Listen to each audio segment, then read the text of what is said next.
Hello everybody, James here, and boy am I going to get some comments for this one, but hopefully you'll agree with me. AEW has seemingly never been able to present factions properly in the 5+ years they've been in business.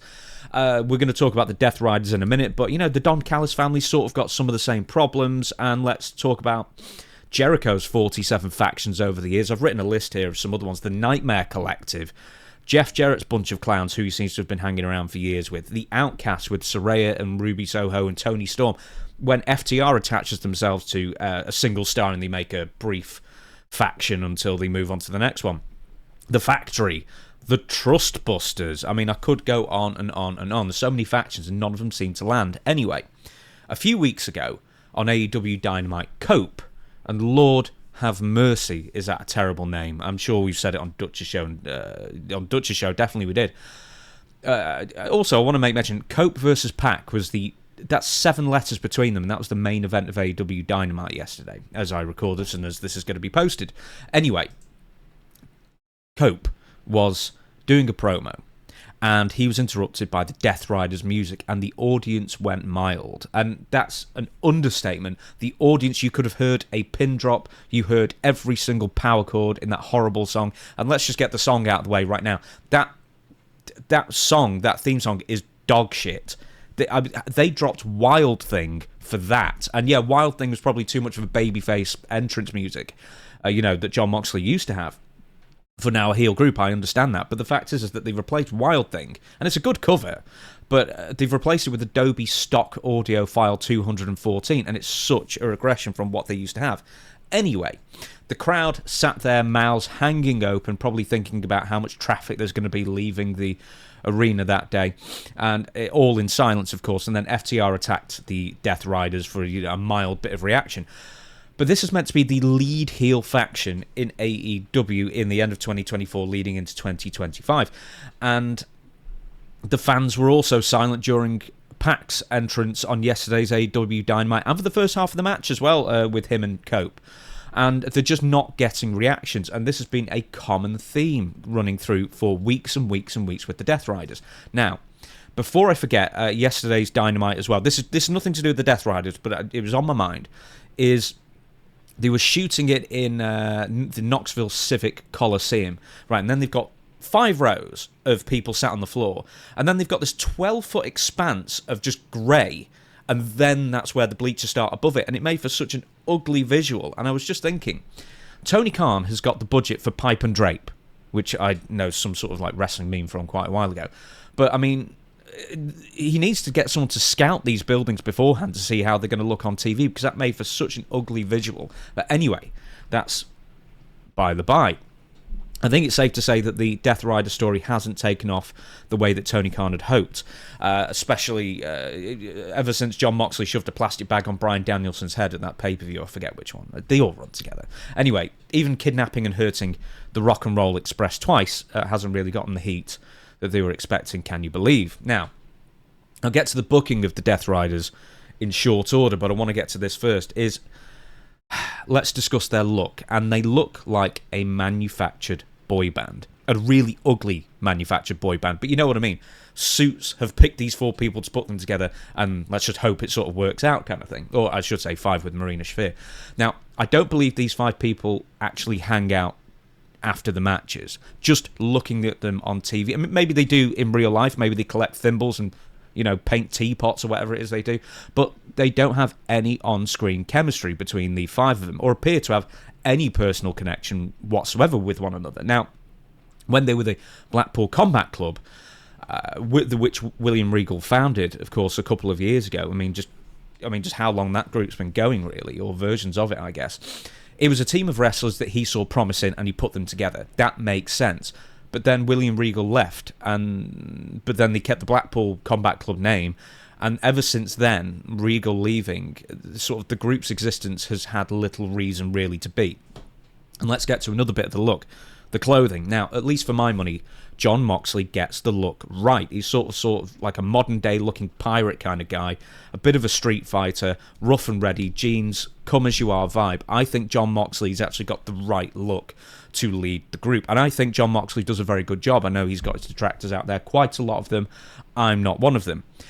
Claudio to a point. And actually, in my format where I was writing this, I wrote Cesaro, so I'm, where my head's at. Claudio, to a point, looks the part as well, but I always thought he looks too clean-cut. He's always wearing the white trainers and the white T-shirt and stuff like that, and looks a bit manicured for the group. But otherwise, he's a very sizable chap. He's a big boy. He looks the part physically. And then we have Wheeler Yuta, who is no doubt a talent, but is so much smaller and so much more slight than Moxley and Cesaro, Claudio, whatever you call him. He looks sort of like the bullied high school child that joins the police force to finally get respect, compared to the other two. And it's sort of just, he doesn't look like a fully fledged member in that respect. And then we have PAC, who, look, he's in amazing shape, fantastically muscled guy, great shape, of course, and a great talent as well in his own right. But the fact is that he's also had a lot of practice frowning for years. The point is, though, is that he's out there, he's 5'6", and he's wearing these impossibly small briefs, which just is a complete visual disconnect from this sort of rough and ready group, I guess. So, I mean, he's out there in an anti-establishment outlaw kind of mode, shorter than average and wearing basically a codpiece. And then there's also the China sort of, I guess, I wouldn't call it a wannabe, but she's like in the China mold of being the tough girl, enforcer of the group, who never wrestles on AEW television anymore. She's not wrestled since 2023 on AEW television, I believe. But the problem with her and comparing her to China is that she's normal sized, and there's sort of no women that she wrestles, I don't think, either. So she's just there as a silent fifth, I guess, which is she's just sort of a spare wheel.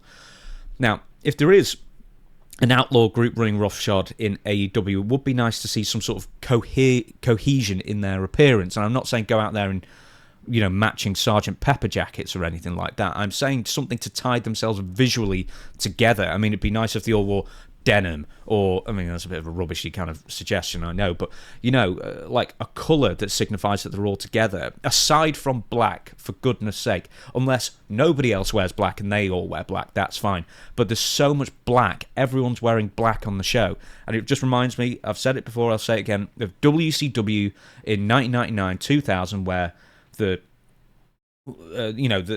especially before AEW started filming in the smaller venues, the arenas would be darkened out, everybody would be wearing black, the ring's black, the entrance is fairly black apart from splashes of colour, the filming and everything, it's just cool, and the low temperature filming and everything, it's just a cold, dark product, and you don't need any more black.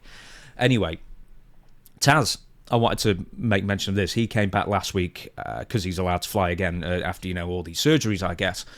He was made fun of being very protective over the colour orange in ECW, but the fact is that he should have been, because that was his gimmick, that was his little trademark, and it worked for him. You thought of orange, you thought of Taz as in a wrestler sense. So what I'm saying is that they don't have any outfits that sort of tie them together. They don't have any colours that tie them together. They don't really have any logo to tie them together. They don't wear any logos. They don't wear any merchandise, that kind of thing. And I think that's tough to sort of, for the audience to look at and see that this is a cohesive group with a connection.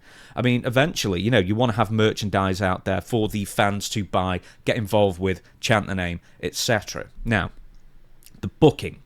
And this is really where the real issue is. And I don't know what the Death Riders' overarching mission is anymore, because when they started, when they were attacking Bryan Danielson and referencing, change in the company, that kind of thing, I mean, it seemed like they were trying to take over power in AEW. It made sense. They were almost replacing the Young Bucks storyline, which, if you remember, the Young Bucks gave Tony Khan the Meltzer driver. Shad Khan was in the ring looking sad.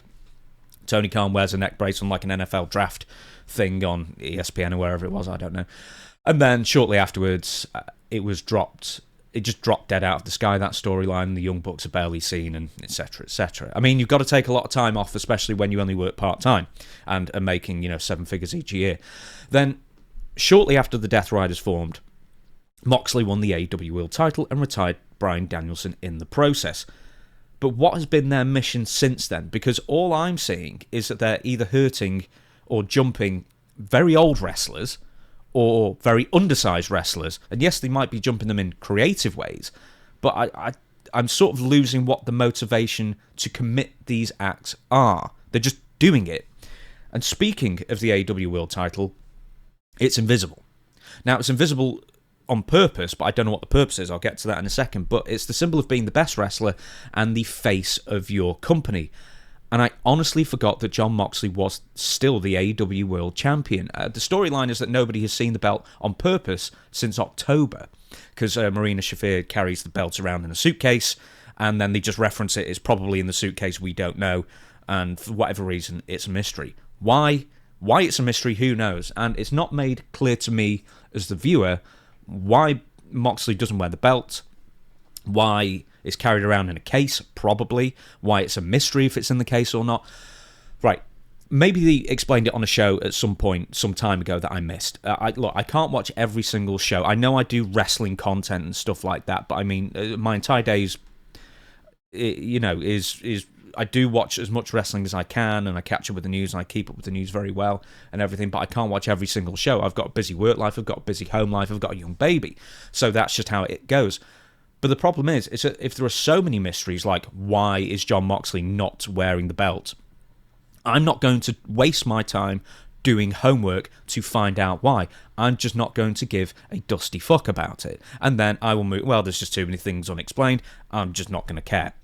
Further booking issues is on AEW's shows as of late. So there are a lot of heels going over. There's a lot of heel heat being generated throughout the cards, throughout most cards, in fact. We were just watching Stevie and I, AEW Collision, with Adam Page and Christopher Daniels, and, beats them cleanly, and, lots of heat and lots of blood. In the opening match, as well, of the B show, and this was a blood feud anyway, and Chris Daniels is retired. That's by the by. Anyway. The Death Riders are a heel group in a heel-overloaded promotion where the heels get so much heat already that more heat in the main event segments just don't resonate as much. It's just ultimately more of the same. And because in 2025 compared to, I know I'm comparing to 30, 35, 40 years ago, in the 80s and stuff, a heavy heat angle used to be a big thing because they were done sparingly, and now there seems to be 4 a show, and then just the Death Riders are just another group attacking. I don't know why they were attacking Ricky Morton with a concerto, but anyway, they were there. Anyway, that's another thing. Anyway, their opponents, and more specifically Jon Moxley's opponents, have not been serious contenders to Moxley's invisible AEW World title either. I mean, we have Orange Cassidy, which that was going on for weeks, and then, Jon Moxley beat him, and that was a complete joke, and that was the main event of the pay-per-view. And then we had Adam Page, Jay White, and Orange Cassidy in a 4-way, which none of them were going to be winning the title, not even close. None of them are serious contenders. And then more recently, Powerhouse Hobbs, who was also, even though he's just come back, he's got a bit of momentum. I don't think many people were thinking they were going to put the belt on him.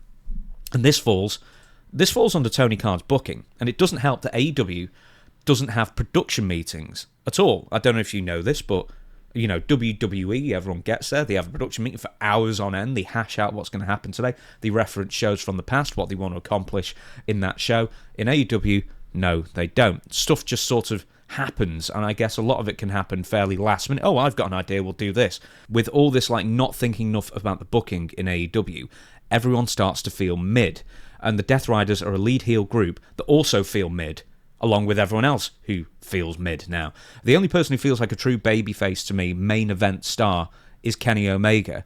And they're quickly sort of trying to make it seem like he's not going to be a main event star because he's got this now soft surgical underbelly that's been recently repaired with diverticulitis, and that's now his Achilles heel, so to say. So there's not really anyone who can really challenge Jon Moxley as a serious contender at the moment. I'll name some other people.